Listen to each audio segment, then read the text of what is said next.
Marvel hid the X-Men in a Spider-Man movie, and almost nobody caught it. Marvel isn't just recasting their next Spider-Man film, they're smuggling the entire X-Men franchise into the MCU through one hooded figure who can bend the laws of physics without touching a single object.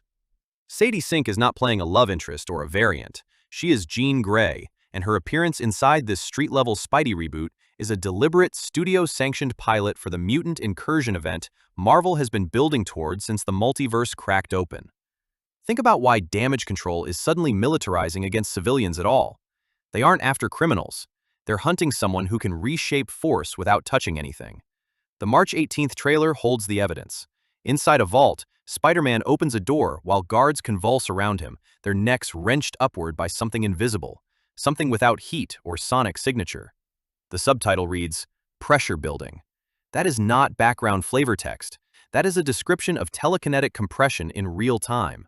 Marvel planted Jean Grey inside a Spider-Man movie because they knew nobody would look there first. That is exactly what makes it genius.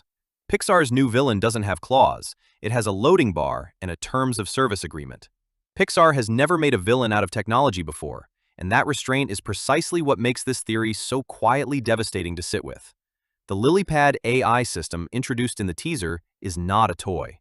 It is a corporate decommissioning engine designed to harvest consciousness from physical toys and convert it into digital-only data stored inside the cloud.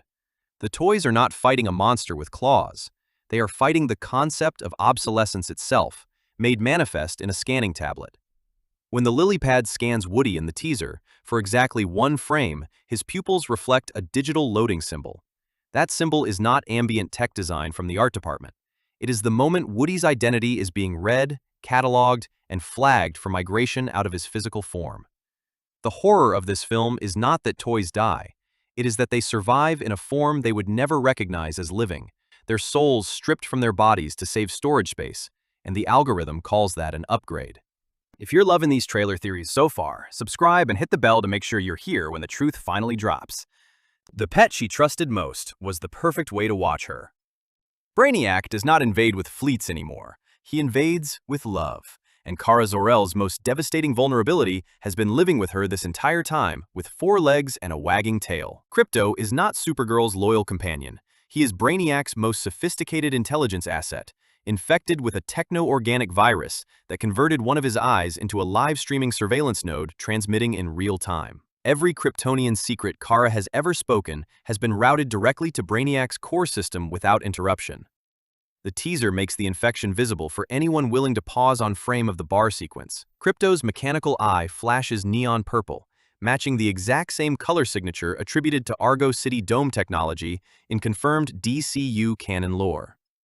That color is not a stylistic choice from the visual effects team. It is a transmission frequency signature. Brainiac chose a beloved pet as his entry point because he understood that Kara would never willingly scan the one living thing in her world she refuses to see as a potential weapon. The first prototype of what comes after humanity. What if the most dangerous thing about this mummy isn't that she's undead, but that she was always alive? The trailer presents a family discovering a perfectly preserved girl named Katie, sealed inside an ancient sarcophagus and unchanged after 8 years of entombment. Fan analysis of the inner lid reveals that the hieroglyphs aren't ceremonial spells or protective incantations. They are structural diagrams, genetic schematics encoded in an ancient visual language that is millennia ahead of anything modern biology has documented.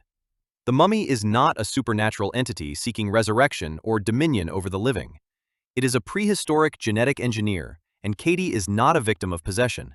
She is a subject mid-process, her cellular structure being systematically overwritten to produce a human variant capable of surviving environments the current species cannot tolerate: low oxygen, extreme pressure, deep water. The goal is not conquest in any form humanity would recognize. The mummy does not want to rule the human species.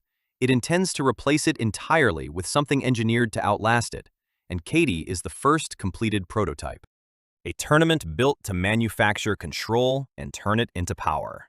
The Street Fighter movie trailer hides its most important revelation, not in a fight sequence, but in the way the tournament itself is presented during M. Bison's announcement.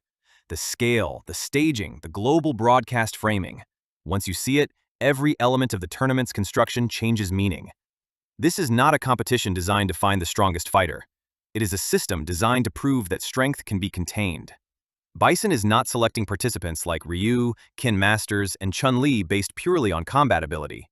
He is targeting individuals who exist outside of control, fighters defined by independence, personal codes, and resistance to authority. The tournament is not about victory.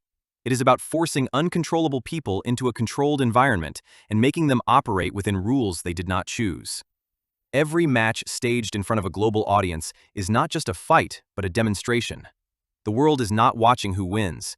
They are watching proof that even the most dangerous individuals on the planet can be contained, organized, and ultimately controlled. The crowd is not just witnessing the system, they are accepting it. He doesn't need to win the tournament to conquer Earthrealm. The Mortal Kombat 2 trailer hides its most unsettling implication, not in Shao Kahn's displays of power, but in how little he appears to rely on the outcome of the tournament itself. Shao Kahn is not portrayed as a ruler waiting to see if he wins. He carries himself like someone executing a plan already in motion. The tournament is not his objective, it is his cover. While Earthrealm's champions, fighters like Liu Kang and Johnny Cage, are focused on the visible structure of the competition, Shao Kahn operates outside of it, using the tournament as a distraction that occupies Earthrealm's strongest defenders in controlled, isolated encounters. Every fight pulls key protectors away from the world they are meant to defend. Every rule they follow limits their ability to respond to threats beyond the arena. The trailer never shows Shao Kahn constrained by those same rules. He is not participating, he is overseeing. That distinction changes everything. If his forces are already positioned, already moving, then the tournament becomes irrelevant to the actual invasion. By the time a victor is declared, there may be nothing left to defend. Shao Kahn doesn't need to win Mortal Kombat. He just needs Earthrealm to believe that he does. A king trying to undo the choice that turned him into a monster. The Masters of the Universe trailer hides its most important detail not in a battle, but in a single line from Skeletor. You may have the power, but are too scared to use it. The way he says it isn't a threat, it's recognition. The theory argues that Skeletor is not an outsider, but future King Randor, a ruler who once faced the same choice and made the wrong one. His staff is not just a weapon, but a corrupted evolution of the power of Grayskull, shaped by years of unchecked use that twisted his body into its skeletal form. He doesn't approach Grayskull with ambition, but with familiarity, like someone returning to the source of his own ruin. And he doesn't speak to Prince Adam like an enemy, but like a man confronting his past. Every act of conquest is actually desperation. Skeletor isn't trying to take the throne, he's trying to force Adam to make the choice he once couldn't, before history repeats itself. He's not a sidekick, he's the light side twin of the Chosen One. The Force does not produce miracles by accident, and Grogu's entire existence is the most precise response the Force has ever generated to a specific cosmic threat. Grogu was born in 41 BBY, the exact same year as Anakin Skywalker, and that is not a coincidence, but a pattern. When Anakin was brought into the galaxy as the Chosen One, with the potential to bring balance yet fall into darkness, the Force may have acted in that same moment to create a second presence, not as a rival, but as a counterweight, meaning Grogu is not just a survivor of Order 66, but part of a design embedded into the structure of the Force itself. His survival, his concealment, and even his rediscovery all begin to feel less like chance and more like inevitability, as if every step has been guided toward a singular outcome. And now, the trailer may be showing that counterweight finally emerging. Not the rise of a hero, but the awakening of balance set in motion decades ago. Doom turned Iron Man into the Avengers' ultimate blind spot. Robert Downey Jr. is back, but the entity wearing Tony Stark's face in Avengers, Doomsday, did not return through grief or a multiverse accident or any mechanism the Avengers would recognize in time to defend against it. Dr. Doom is a multiversal parasite, and he found the most psychologically weaponized host in the recorded history of the team. The theory is that Doom is dreamwalking inside the Darkhold corrupted corpse of the Tony Stark who died in Endgame, using Tony's face, his history, and his hero status as a precision tool to dismantle the Avengers from the inside before they can register the intrusion. The detail sits underneath the cloak. Robert Downey Jr.'s Doom wears a gauntlet that matches the rusted oxidation pattern of the Mark 85 armor, the exact suit Tony Stark was interred in after the final battle. That gauntlet is not a production design choice driven by aesthetics. It is a confession written in corroded metal. Doom did not replace Tony Stark. He occupied him, converting the world's most trusted hero into the most perfectly camouflaged infiltration weapon in Marvel history. Haymitch didn't just survive the games, he hacked the Capitol's own simulation. The Hunger Games mythology has always positioned the Capitol as a system of spectacle and control, but Sunrise on the Reaping introduces a theory that reframes the entire franchise's foundational event as something more technologically sinister. During the teaser's Reaping sequence, one District 12 tribute exhibits a brief digital stutter, a visual desync that produces a motion artifact no human body can generate organically. The fan theory concludes that the Capitol has been inserting AI-generated deepfake tributes into specific games to manipulate outcomes and ensure predetermined narratives reach the viewing public on schedule. Haymitch Abernathy, whose survival strategy has always resisted clean explanation, noticed the glitch during his own games. His win wasn't simply brutal or fortunate, it was a calculated exploitation of a flaw in the Capitol's own fabricated architecture, a systematic manipulation of the simulation itself that he identified while every other tribute was focused on surviving the arena. He didn't just win a fight, he found the exploit in a rigged system and used it before anyone realized he understood what he was looking at. A farm full of minds trying to remember their own lives. Everything about the Sheep Detectives teaser is designed to read as a bright, family-friendly talking animal comedy, but that surface-level tone feels increasingly artificial the longer it holds. The sheep don't behave like animals.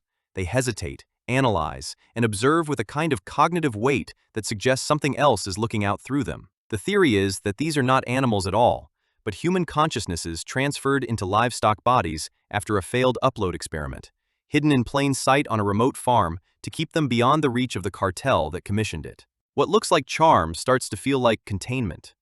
The detective premise is not a narrative device. It is the reality of their situation.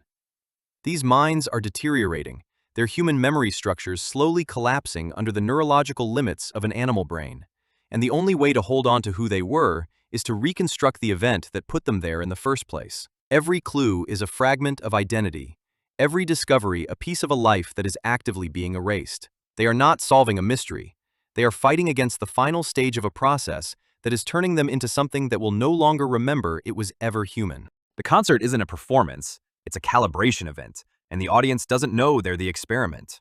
The Mother Mary trailer presents itself as a high-concept music drama, but the details embedded in its concert sequences point towards something with no innocent explanation. Anne Hathaway's character wears a custom headset throughout every performance, and the device emits a visible frequency lock light that pulses in synchronization with specific held notes. The audience response to those notes breaks the surface reading entirely. Every time the frequency lock activates, the crowd's movement unifies, not in the way audiences naturally move together during an emotional peak, but with a mechanical simultaneity that suggests external coordination rather than organic response. The theory is that the concerts are not entertainment events. They are calibration sessions for a mass hypnosis system, with the music functioning as a delivery mechanism for a psychological signal embedded in specific frequency combinations. The choreography surrounding each sonic peak is ritualistic, designed to anchor the signal in the audience's nervous system. The audience is not there to be entertained. They are there to be tuned, and they have no idea the headset is actually running the entire show. To catch the hidden patterns and creative genius behind your favorite trailers, subscribe now and join the conversation.